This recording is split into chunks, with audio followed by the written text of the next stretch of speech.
kembali lagi kita di acara Pagi-pagi Menyapamu. Yeay. Ini harusnya sih ada yang tepuk tangan ya di belakang. Kalau kayak ini krik-krik banget. Iya. Iya kan.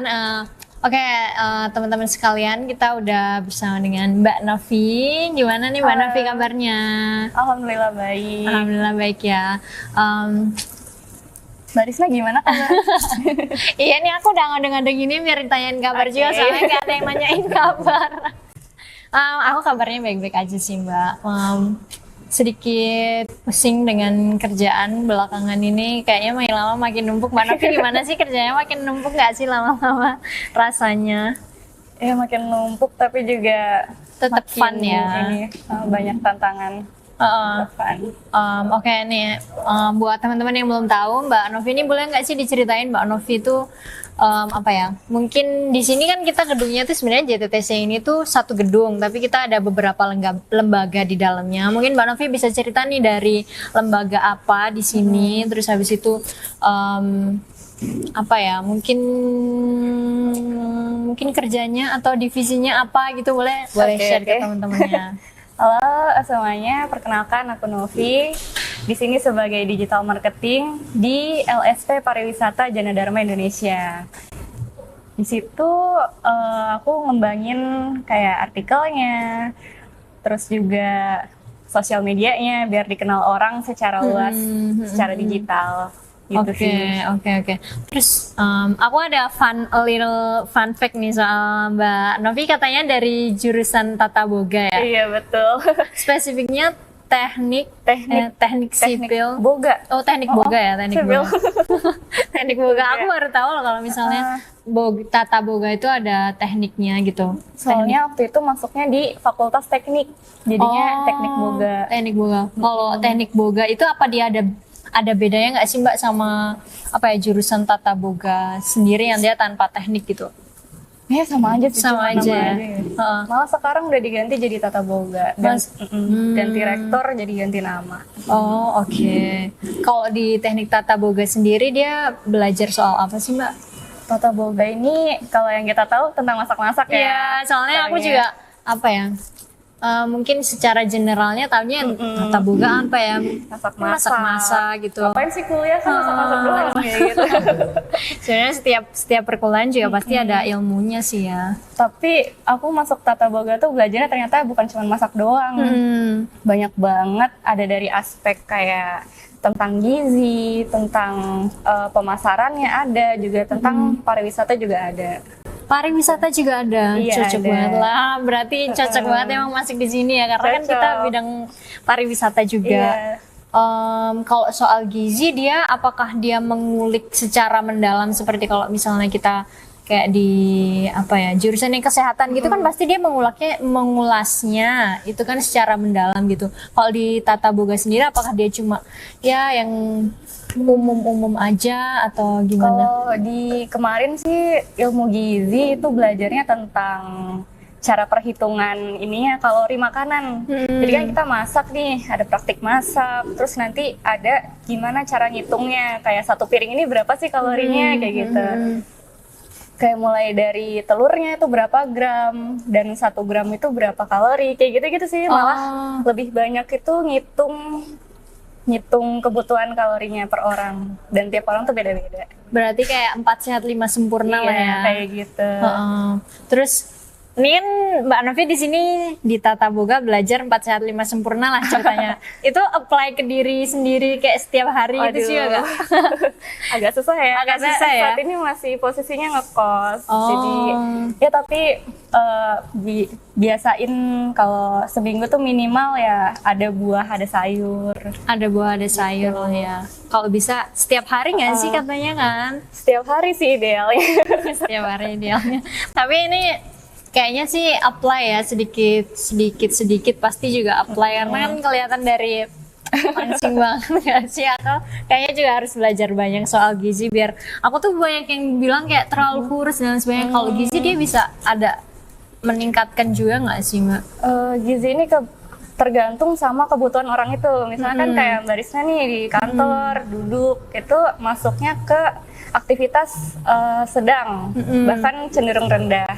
Nah itu makanannya kalau bisa yang sedikit aja, soalnya rumusnya itu energi yang masuk sama dengan energi yang keluar. Oke, Kayak gitu. tapi aku kayaknya nih Mbak, sorry nih aku potong ya. Iya. Tapi aku kayaknya nih, aku mau makan sedikit atau banyak tuh kayaknya ya sama aja aku apa ya nggak bikin gemuk-gemuk juga. Ada case-nya ada kayak gitu juga. Iya. Itu bisa jadi keturunan juga. Keturunan juga ya, Karena kayaknya emang keturunan. iya deh. Soalnya mama aku juga kecil-kecil aja deh. Kalau dibandingin sama maaf kayak ibu-ibu yang sepantaran itu emang mama aku kayak Kecil paling ya. kecil gitu, mungkin nurun ke Turunan. aku gitu. Nah itu kan tadi tata boga di korelasi sama gizi ya. Kalau dengan pariwisata sendiri kayak gimana gitu? Kalau tata boga di pariwisata tuh masuknya ke ininya kulinernya.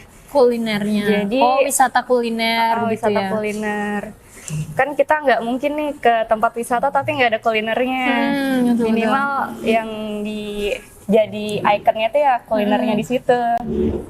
Kayak gitu sih Jadi kulinernya. kayak sekarang kan orang lebih kebanyakan ke kota lain itu yang dicari apa sih kulinernya kayak Wisata gitu. kuliner gitu kan.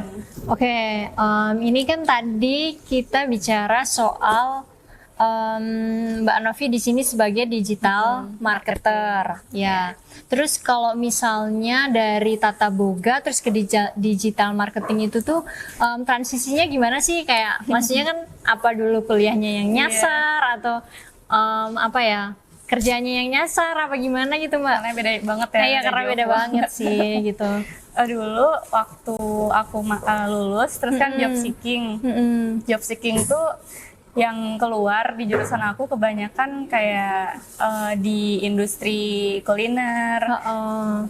Masuknya ke bagian kitchen, terus juga kalau mau pakai ijazah S1 itu masuknya ke pendidikan sebagai guru kayak gitu. Sedangkan passion aku bukan di situ. Passionnya lebih di kantor ya, karena sekarang siapa sih yang nggak mau di kantor gitu? Ya maksudnya ada pekerjaan yang mungkin memang mengharuskan di lapangan gitu. Terus habis itu ada juga yang mengharuskan di kantor gitu. Cuman ya setiap pekerjaan pasti tentunya kan lebih apa? Bagus lah, pasti ada sisi positifnya gitu. Kalau dari ini kan switch apa ya bisa ini pekerjaan pertama berarti? Pertama. Terus bisa dibilang switch banget kan gitu. Kira-kira ada nggak sih tips and trick mungkin teman-teman juga dari mungkin yang sama-sama yang apa ya, yang stereotipikalnya bukan kerja di kantoran terus pengen kerja di kantoran, especially dari tata boga gitu, yang tipsnya yang ngerasa salah jurusan biar tipsnya mungkin mau masuk kantor juga gitu, kira-kira gimana itu Mbak? Oke, sekarang kan kalau kerja itu yang dibutuhin pertama portofolio selain CV tentunya. Kalau fresh graduate itu tantangannya dibuat portofolio itu kayak kita pernah ada pengalaman magang atau apa. Kalau aku dulu fresh grad terus sadar kalau itu bukan passion aku nggak mau berkarir di situ waktu itu. Jadi aku ngambil pelatihan waktu itu. Pelatihan digital marketing. Nah di situ selain belajar juga kan ada kayak project-project juga, itu bisa buat portofolio. Nah di situ sangat berguna banget buat dicari sama orang yang nge-hire. Oke, berarti selama kalau misalnya nih kita udah dari kuliah kita ngerasa tertarik di perkantoran mungkin apa ya? Udah mulai cari-cari ke situ. Udah mulai cari-cari jadi jangan kupu-kupu aja. Kupu-kupu boleh sih, tapi asal kupu-kupunya bermanfaat. Kayak cari pelatihan mungkin boleh loh, cari pelatihan di JTTC juga kita ada pelatihan digital marketing. Ada di sini. Iya boleh ya. Terus nanti sertifikasinya di LSP. Satu paket. Oke. Kira-kira gitu nih Mbak Novi. Kelihatannya nih Mbak Novi sibuk banget, udah dipanggil-panggil. Jadi kayaknya cukup dulu sampai di sini podcastnya. Mungkin buat teman-teman yang mau bertanya langsung dengan Mbak Novi, mungkin tips and trick boleh nih. Mungkin Mbak Novi ada Instagram atau apa yang bisa biar teman-temannya. Instagramnya apa nih Mbak? Kalau misalnya ada yang mau Instagramnya @novita_rd itu digabung, tapi kalau mau tentang kerjaan bisa ke LinkedIn. Oke, LinkedIn. Novita Rizky Adela. Oke, buat teman-teman juga kalau mau kepo-kepoin pelatihan-pelatihan bisa juga di JTTC, nanti biar di-share juga Instagramnya. Dan juga sertifikasinya di lspariwisata.com. Oke, satu paket lengkap. Jangan lupa di-kepoin teman-teman. Oke, kira-kira sekiranya ini mungkin akhir dari podcast kita pada kesempatan kali ini dengan Mbak Novi. Besok kita akan sambung di podcast selanjutnya. Sampai jumpa di lain kesempatan. Bye-bye. Dadah.